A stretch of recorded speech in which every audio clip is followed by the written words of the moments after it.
5, 4, 3, 2, 1, 0.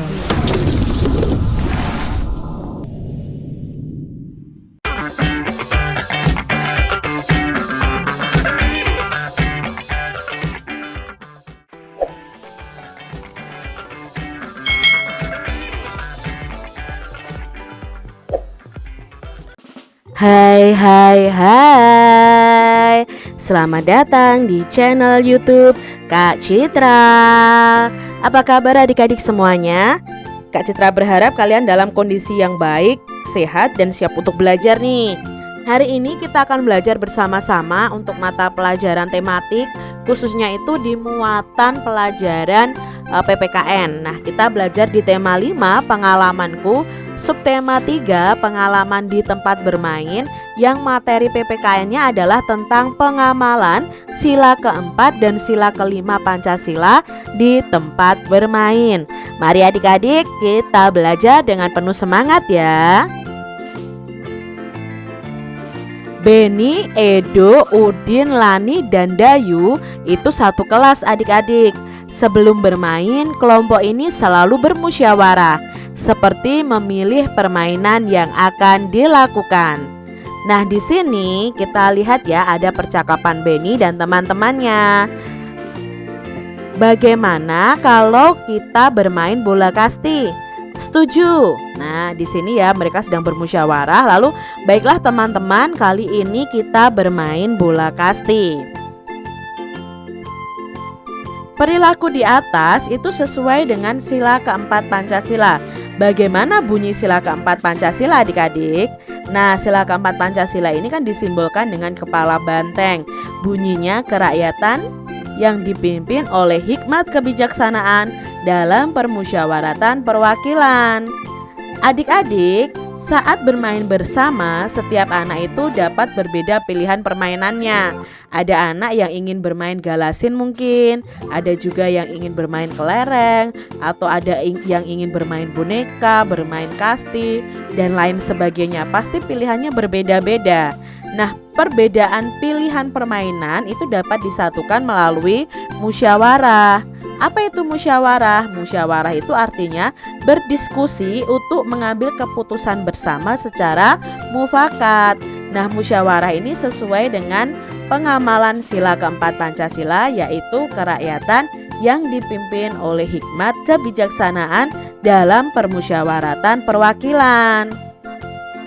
Contoh penerapan sila keempat Pancasila di tempat bermain adalah 1. Musyawarah menentukan tempat bermain dan permainannya apa. Lalu yang kedua, musyawarah menentukan aturan permainannya. Yang ketiga, mendengarkan pendapat teman saat bermusyawarah. Mungkin pendapat teman itu berbeda dengan pendapat kalian, tetapi kalian harus menghargai dan mau mendengarkan pendapat teman kalian. Itu tadi contoh dari penerapan sila keempat Pancasila di tempat bermain. Beni dan teman-temannya akan belajar PPKN. Satu kelasnya Beni ini akan belajar bermusyawarah. Musyawarah itu untuk mencapai kata mufakat. Mufakat itu kesepakatan adik-adik. Beni dan temannya perlu semangat kekeluargaan. Ternyata mereka itu bermusyawarah untuk memilih ketua kelas. Nah, musyawarah tadi kan sesuai dengan penerapan sila keempat Pancasila. Yuk kita baca di sini ada pemilihan ketua kelas yang dilakukan oleh Beni dan teman-temannya. Pada hari ini kelas Beni itu bermusyawarah. Beni dan temannya musyawarah untuk menentukan ketua kelas. Musyawarah ini didampingi guru kelas. Berdasarkan hasil musyawarah, didapatkan 2 orang siswa itu menjadi calon ketua kelas. Kedua orang siswa tersebut adalah Udin dan Edo. Selanjutnya, Beni dan temannya memilih ketua dan wakil ketua. Caranya dengan musyawarah lagi adik-adik. Akhirnya di sini yang terpilih adalah Udin. Udin terpilih sebagai ketua kelas. Nah, Edo menerimanya dengan legowo atau lapang dada dengan tidak marah-marah walaupun Edo tidak terpilih. Nah, adik-adik, musyawarah pemilihan ketua kelas ini juga termasuk dalam penerapan sila keempat Pancasila. Di sini ada beberapa pertanyaan yang akan kita jawab berdasarkan bacaan pemilihan ketua kelas tadi. Apa yang sedang dilakukan Beni dan teman-temannya? Ya, Beni dan teman-temannya itu sedang bermusyawarah memilih ketua kelas. Lalu, sebutkan nama calon ketua kelas yang terpilih. Nah, tadi calon ketua kelas yang terpilih ada dua, yaitu ada Udin dan Edo. Nah, setelah itu mereka dipilih lagi siapa yang menjadi ketua kelasnya, dan yang terpilih adalah Udin adik-adik. Berikutnya, bagaimana hasil musyawarah yang dilakukan? Nah, hasil musyawarah yang dilakukan adalah yang terpilih itu adalah Udin sebagai ketua kelasnya. Apakah Edo menerima hasil pemilihan ketua kelas itu adik-adik? Iya, Edo tadi mau menerima hasil musyawarah dengan legowo, dengan lapang dada dan tidak marah-marah. Dia menghargai keputusan dari hasil musyawarah. Mengapa kegiatan musyawarah itu perlu dilakukan adik-adik? Nah, kegiatan musyawarah perlu dilakukan karena dengan musyawarah itu kita bisa menyelesaikan permasalahan secara bersama-sama dengan baik. Jadi kalau kalian menghadapi sesuatu permasalahan, bisa kalian selesaikan dengan musyawarah. Adik-adik, kalau tadi dalam bermain itu ada perbedaan dalam pemilihan permainan. Nah, di sini saat bermusyawarah bersama, setiap anak itu bisa berbeda pilihan. Tadi mungkin ada yang memilih Edo, ada yang memilih Udin. Mereka berbeda pilihan.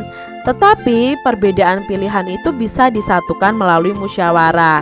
Seperti yang Kak Citra jelaskan tadi, bahwa musyawarah itu artinya berdiskusi untuk mengambil keputusan bersama secara mufakat. Jadi musyawarah itu sesuai dengan penerapan sila keempat. Di sini ada contoh penerapan sila keempat Pancasila di sekolah. Kalau tadi kan di tempat bermain. Nah, sekarang contohnya di sekolah apa? Contohnya di sekolah adalah musyawarah menentukan ketua kelas, itu sesuai dengan penerapan sila keempat. Musyawarah menentukan piket kelas, lalu mendengarkan pendapat teman saat bermusyawarah, lalu berdiskusi dengan baik, menghargai teman, menghargai pendapat teman. Itu sesuai dengan penerapan sila keempat Pancasila yang simbolnya adalah kepala banteng. Jadi adik-adik, kalau kalian ada permasalahan di dalam kelas, itu selesaikan dengan cara musyawarah. Apakah kalian pernah bermusyawarah di dalam kelas kalian? Nah, adik-adik perhatikan gambar berikut ini. Nah, ini adalah simbol dari sila kelima Pancasila.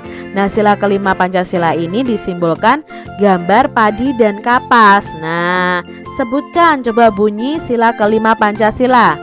Keadilan sosial bagi seluruh rakyat Indonesia. Adik-adik, sila kelima Pancasila ini berisi tentang keadilan ya, keadilan sosial bagi seluruh rakyat Indonesia. Sila ini hubungannya dengan sikap adil, adil terhadap semua orang. Contoh sikap adil adalah 1. Hormat kepada anggota keluarga. Senang dengan buatan teman. Mungkin buatan kerajinan teman lebih bagus daripada buatan kita. Nah, kita tidak boleh menjelek-jelekkan, tapi kita ikut senang. Misalnya teman kita lebih berprestasi daripada kita pun tidak boleh iri, tidak boleh marah, tapi kita juga senang, ikut senang dengan prestasi teman kita. Malah itu memacu kita untuk semakin semangat belajar. Lalu contoh penerapan sila kelima ini itu baik kepada semua teman sekelas. Itu juga contoh penerapan sila kelima. Ingin selalu maju bersama teman dan adil kepada semua teman. Misalnya adil itu bermain dengan semua teman, lalu bermainnya itu dengan sikap yang adil. Itu sesuai dengan penerapan sila kelima. Saling menolong kepada semua orang, ikut bergotong royong dengan semua orang. Itu penerapan sila kelima Pancasila. Nah, pernahkah adik-adik bersikap seperti di atas tadi? Coba mungkin adik-adik bisa menuliskan pengalaman kalian tentang penerapan sila kelima Pancasila. Contoh dari Kak Citra seperti ini nih adik-adik ya. Pengalamanku menerapkan sila kelima Pancasila. Pada waktu itu di kelasku sedang membuat kerajinan menghias vas bunga dengan biji-bijian. Aku dan teman-temanku sangat senang sekali. Kami menghias dengan vas bunga itu dengan baik dibantu oleh guru kami. Saya melihat hasil karya teman saya yang bernama Nina. Vas bunga yang dihias dengan biji-bijian milik Nina itu sangat bagus sekali. Aku memuji hasil karya Nina itu. Aku sangat senang dengan hasil buatan Nina. Aku juga berusaha membuat vas bungaku terlihat cantik dengan hiasan biji-bijian. Ini contoh cerita tentang pengalaman menerapkan sila kelima Pancasila. Nah, mungkin adik-adik bisa ya membuat contoh yang lain tentang penerapan sila kelima Pancasila, atau mungkin sila keempat juga boleh. Demikian tadi adik-adik pembahasan kita di tema 5, subtema 3 untuk muatan pelajaran PPKN, pengamalan sila keempat dan kelima Pancasila di tempat bermain. Semoga video pembelajaran ini bermanfaat untuk adik-adik semuanya, dan sampai jumpa lagi di video pembelajaran Kak Citra selanjutnya. Tuhan memberkati. Jangan lupa tekan tombol subscribe, lalu tekan loncengnya, tekan juga tombol like, lalu share ke media sosial kalian. Jangan lupa untuk ikuti media sosial Kak Citra. Terima kasih.